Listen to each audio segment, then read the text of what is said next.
Go from sort of professional experts to the personal experts, and people are going to speak now, our last two speakers, to their personal experiences specifically, and sort of represent for a category of players in this drama.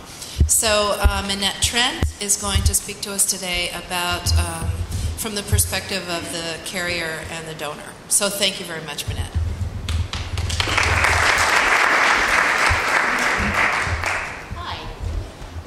If I had, can you hear me? Is this good? I also taught kindergarten, but I'm going to use the microphone. If I had one message that I could give you just briefly after hearing all of the rest of this, I would want to say to you, be not afraid.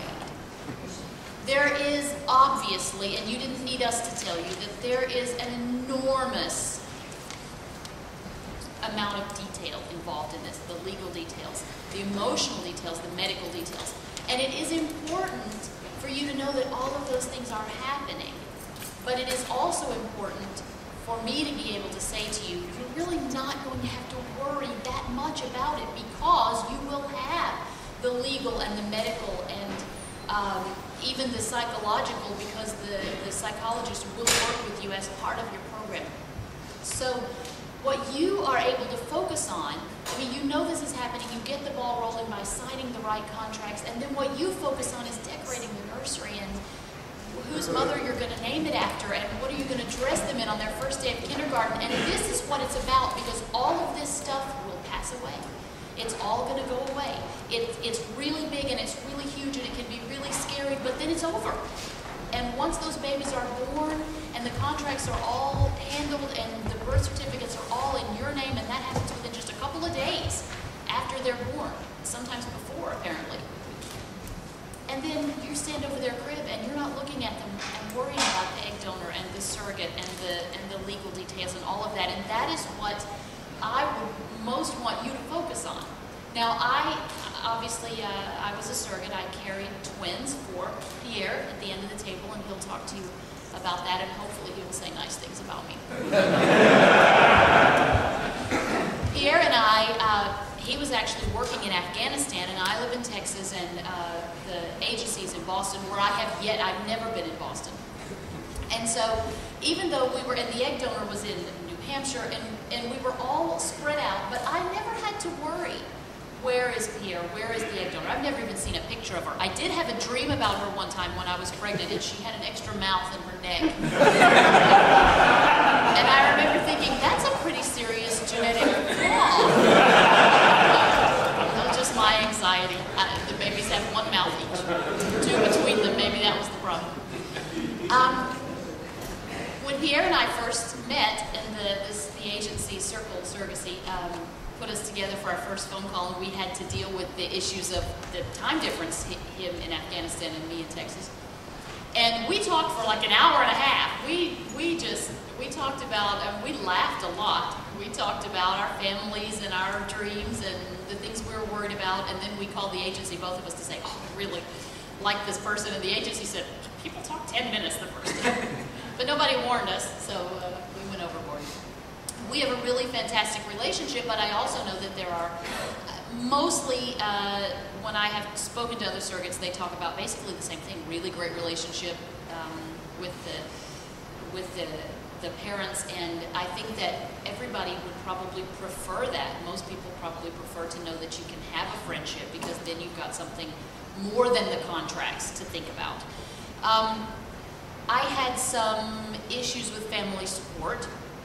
I hadn't really considered, when I decided it was time to be a surrogate, I knew from the time I was 16 and first heard about it, this is definitely something I wanted to do.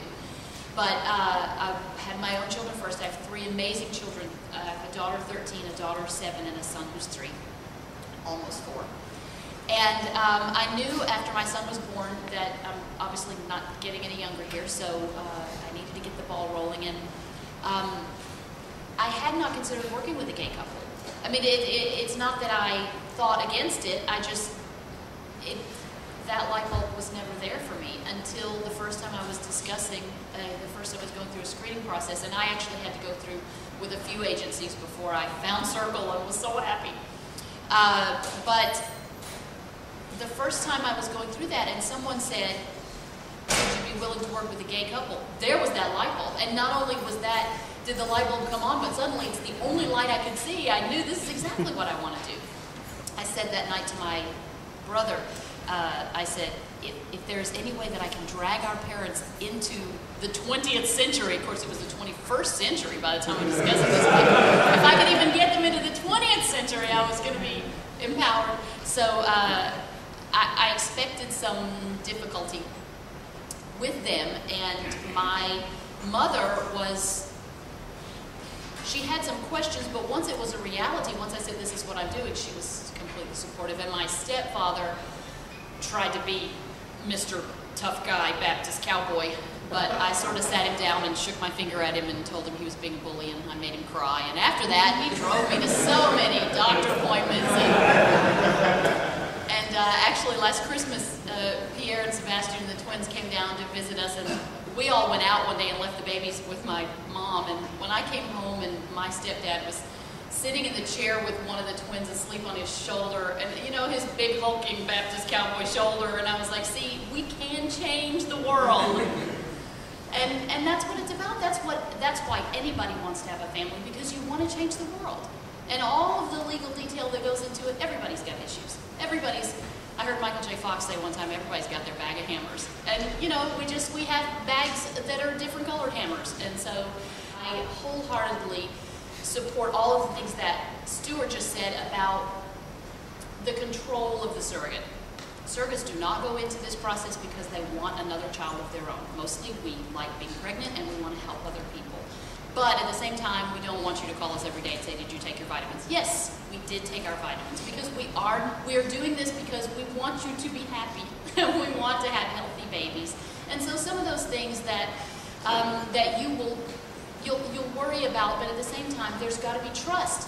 From my perspective, I am carrying this perfect child that I'm taking a lot of interest in the welfare at this point, and then I'm going to hand it over to you, and I've got to trust that you're going to take just as good care.